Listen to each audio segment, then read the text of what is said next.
Bonjour, nous recevons Nathalie Chuc. Nathalie Chuc est rédactrice en chef adjointe au Point. Vous avez publié La Présidente avec Avad Jamshidi il y a quelque temps, mais vous récidivez avec Chérie, j'ai rétréci la droite, inspiré du titre d'un film Chérie, j'ai rétréci les gosses. Vous publiez ça chez Robert Laffont avec votre comparse Olivier Beaumont du Parisien.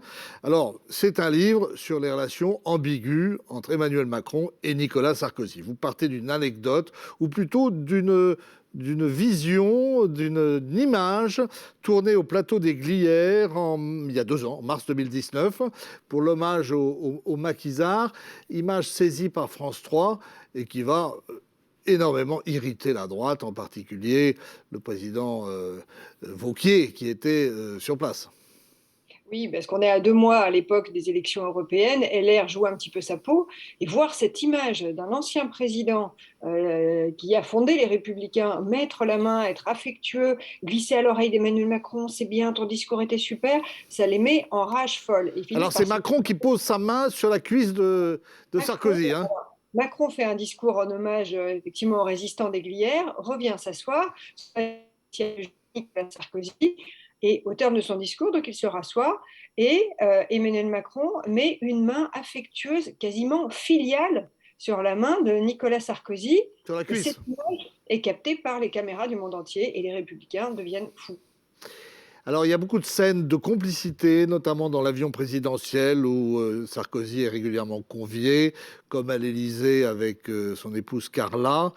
Cette complicité, elle est fondée, j'imagine, sur la détestation commune de Hollande, mais elle démarre quand?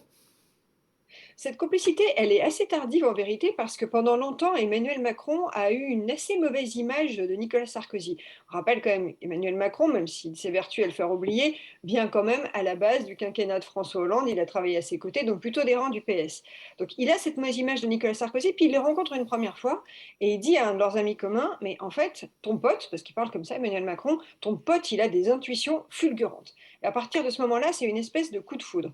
Et après, c'est un Oui, coup de foudre. d'autant que Sarkozy dit il est mieux que moi, c'est moi en mieux. Voilà, c'est moins en mieux. Et puis, Sarkozy est bluffé par cette espèce de performance de réussir à accéder au pouvoir avec une toute petite équipe en partant de nulle part.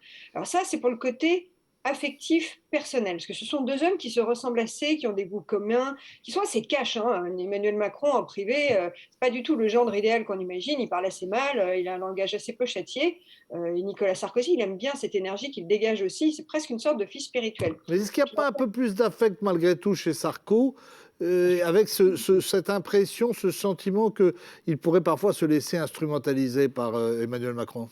Alors, on cite un de leurs proches, un de ses proches dans le livre, qui dit Sarkozy, c'est un loukoum.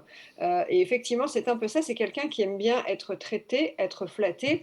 Et c'est en ça que ce que je vais vous expliquer, c'est qu'au-delà de la dimension affective de la relation entre les 2 hommes, il y a une relation d'instrumentalisation. Emmanuel Macron, il a parfaitement compris qu'il avait besoin de fracturer la droite. Pour fracturer la droite, rien de mieux que d'utiliser le pape, en l'occurrence Nicolas Sarkozy, qui a toujours une très forte autorité sur cette famille politique. Et Nicolas Sarkozy, lui, pensait pouvoir utiliser Emmanuel Macron pour continuer à exister politiquement malgré sa défaite de 2012. Alors l'instrumentalisation, en fait, elle marche dans les deux sens, parce que vous racontez, enfin aussi pendant que la crise des Gilets jaunes, Sarkozy remonte le moral d'Emmanuel Macron, et puis ensuite il y a la crise sanitaire. Vous voyez Sarkozy trépigner en écoutant Sibeth Ndiaye, la chargée de communication, sur les masques qui s'en mêlent les pinceaux, et qui dit ils sont nuls, ils sont nuls, ils sont nuls. Il y a plusieurs temps dans le quinquennat, en fait, hein. Il y a une première partie du quinquennat qui va à peu près jusqu'à la fin de la crise des Gilets jaunes, où la relation est assez bonne entre Nicolas Sarkozy et Emmanuel Macron. Elle est assez affectueuse tout en étant utilitaire, et où effectivement, Nicolas Sarkozy délivre beaucoup de conseils à un président qui, à l'époque, est encore très inexpérimenté, qui a peu de connaissances en politique. Donc, il l'appelle régulièrement, Emmanuel Macron, pour lui demander des conseils, que ce soit sur la diplomatie et pendant cette fameuse crise des Gilets jaunes. Puis il y a une césure. La césure dans leur relation, la coupure, c'est la crise sanitaire. Là, Nicolas Sarkozy, qui a toujours décidé qu'il ne prendrait pas la parole pour critiquer un de ses successeurs, parce que ça ne se fait pas, tout simplement, et en privé, il bout de rage en disant mais ils font n'importe quoi. Il parle de gabegie sur les masques, sur les tests. Il ne comprend pas particulièrement la stratégie européenne d'Emmanuel Macron. dit quand moi, j'étais à la tête du pays, à la tête, quand il occupait la présidence française de l'Union européenne, il avait pris son bâton de pèlerin et il avait fait tout le tour de l'Europe pour essayer de forcer l'Europe, au moment de la grande crise financière de 2008, à agir sur les dettes souveraines. Donc il avait essayé de bouger toute cette énorme machine. Et quand il voit qu'Emmanuel Macron décide avec Angela Merkel de mutualiser les vaccins, etc., il se dit mais qu'est-ce que c'est que cette machine? Il n'a rien compris. Et ça grippe vraiment la relation parce que ces petites phrases, évidemment, elles reviennent aux oreilles d'Emmanuel Macron à l'Élysée. Alors, Nicolas Sarkozy veut aussi placer les siens, à commencer par Frédéric Pechnard, l'ancien directeur général de la police nationale, qui maintenant est vice-président de la région Île-de-France. Il va pas réussir finalement à placer ses équipes comme il l'aurait souhaité. Oui, il a quand même placé quelques personnes. Quand vous regardez le gouvernement d'Emmanuel Macron aujourd'hui, il avait beaucoup plaidé pour l'entrée de Gérald Darmanin. Emmanuel Macron a refusé pendant longtemps. Nicolas Sarkozy a fini par obtenir gain de cause parce qu'il lui en disait beaucoup de bien. Et il a placé quand même des gens dans la machine. Emmanuel Macron, lui, voyant qu'il avait un problème de bande touche, parce que c'est quelqu'un qui est assez seul, Emmanuel Macron, donc il est obligé de recruter beaucoup de personnalités de droite. En fait, il est allé picorer dans les équipes de Nicolas Sarkozy. Alors au départ, ça se faisait avec la complicité bienveillante de Nicolas Sarkozy, qui arrivait même parfois dans des déjeuners avec sa petite liste de noms. C'est-à-dire qu'il y a eu, juste avant le remaniement, le grand remaniement où Édouard Philippe a été remplacé, ils ont un déjeuner et Nicolas Sarkozy arrive en disant tu devrais mettre un type à toi. Allez, hop, Alexis Collère, le secrétaire général de l'Élysée, il serait parfait, tu n'aurais pas de problème. Ensuite, tu devrais mettre Bazin, qui est le patron du groupe Accor, à la tête du ministère de l'économie, Gérald Darmanin, ministère de l'Intérieur. Bref, il lui fait la liste. Sauf qu'Emmanuel Macron, c'est quelqu'un qui n'aime pas qu'on lui dicte sa conduite et ne veut pas donner l'impression qu'il est le pantin, la marionnette de Nicolas Sarkozy. Donc, il fait des remaniements sarkozystes sans Sarkozy. Il y a une manœuvre un peu folle d'ailleurs qui a été imaginée par Alain Minc, l'influenceur en chef du microcosme politico-médiatique parisien, qui aurait consisté finalement à provoquer une démission du président. Racontez-nous un peu ça. Alors, cette histoire est un peu folle, c'est-à-dire que ça se passe au mois de mars de l'année dernière. Voyant qu'Emmanuel Macron, à ce moment-là, est dans une mauvaise passe dans les sondages, on se demande même, il y a un petit buzz à l'époque, est-ce qu'il va pouvoir se représenter, est-ce qu'il passera le premier tour? C'est une phase un peu compliquée, on est encore dans la crise sanitaire, ça n'a pas été très bien géré, bref. La question se pose, comment se faire réélire dans ces conditions? Et Alain Minc dit à Emmanuel Macron, j'ai une idée à te soumettre, mais ça doit rester aussi secret que le code nucléaire.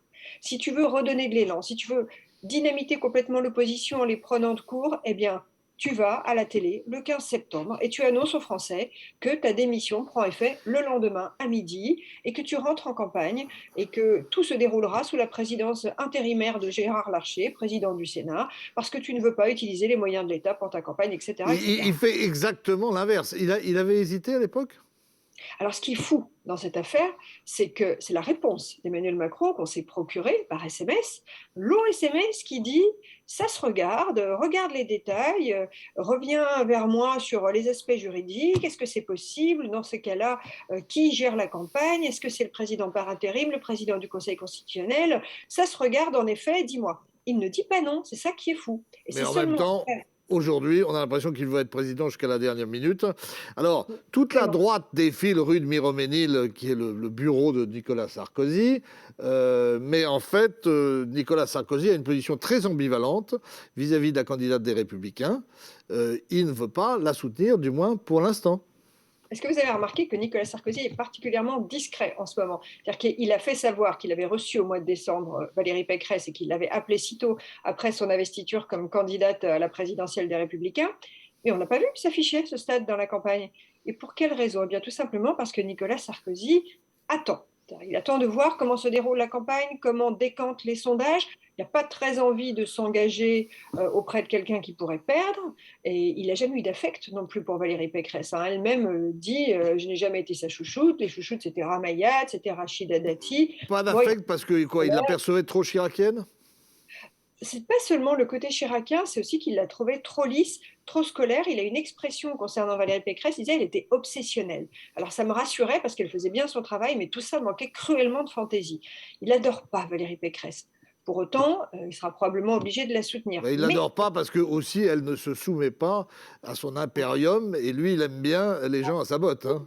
Absolument. Et puis il y a autre chose dans la tête de Nicolas Sarkozy. C'est qu'il avait fait proposer, juste au moment où il risquait d'être condamné dans ses affaires judiciaires en première instance, il avait proposé un pacte à Emmanuel Macron en lui disant: je te soutiens dès le premier tour et en échange de ça, eh bien, on fait un deal pour faire une espèce de cohabitation ensuite où on choisit un Premier ministre qui serait compatible avec moi et moi je t'amène la droite sur un plateau. Cette option-là, Nicolas Sarkozy ne l'a pas abandonnée à ce jour. En petit comité, il dit: on a peut-être encore des choses à faire avec le président. Il n'exclut pas, par la suite, si Emmanuel Macron gagnait, d'essayer de lui imposer une cohabitation en partant du principe qu'Emmanuel Macron, réélu, n'aurait peut-être pas de majorité à sa main. C'est Mais, pour ça qu'il hésite, c'est pour ça qu'il n'a toujours pas pris la parole en faveur de Valérie Pécresse. mais dans cette perspective, on a évoqué aussi l'hypothèse que Valérie Pécresse soit nommée à Matignon. Alors, il y a eu des discussions par la voie d'intermédiaire entre Emmanuel Macron et les équipes de Valérie Pécresse au moment où Édouard Philippe devait quitter Matignon. Et ces fameux intermédiaires ont posé la question à Emmanuel Macron en disant: pourquoi tu ne mets pas Pécresse? Parce qu'avec elle, tu fractures totalement la droite, tu finis le boulot, là tu les mets vraiment par terre. Et la réponse d'Emmanuel Macron avait été assez cinglante, assez sèche, cassante, disant non, elle n'a pas le niveau et de toute façon, je n'ai pas confiance. Il n'a pas de relation de proximité avec Valérie Pécresse, il ne la sent pas, comme on dit, il se méfie d'elle et puis surtout, on l'a bien compris, le président, c'est quelqu'un qui veut avoir un Premier ministre à sa main, pour ne pas dire à sa botte. C'est la raison pour laquelle il a choisi Jean Castex et avec Valérie Pécresse, il sait très bien qu'il se serait imposé une cohabitation. Et d'ailleurs, il l'écarte de toutes les opérations possibles et inimaginables, notamment quand il a fait ce grand sommet à Versailles avec les patrons. Elle a dû ramer pour être invitée alors qu'elle était quand même présidente de la région Île-de-France. Alors non seulement elle rame, mais elle est obligée de dire à l'Élysée, et ça on le raconte par le menu, de leur dire: écoutez, c'est très simple, je vais venir, c'est dans ma circonscription, et par ailleurs je finance pour partie avec la région le château de Versailles, donc vous ne pouvez pas faire ça. L'Élysée finit par céder par l'invité tout en lui disant: ah oui, mais alors par contre, vous n'avez pas le droit d'aller voir les grands patrons qui sont invités pour ces fameux sommets économiques Choose France, seuls les ministres le peuvent.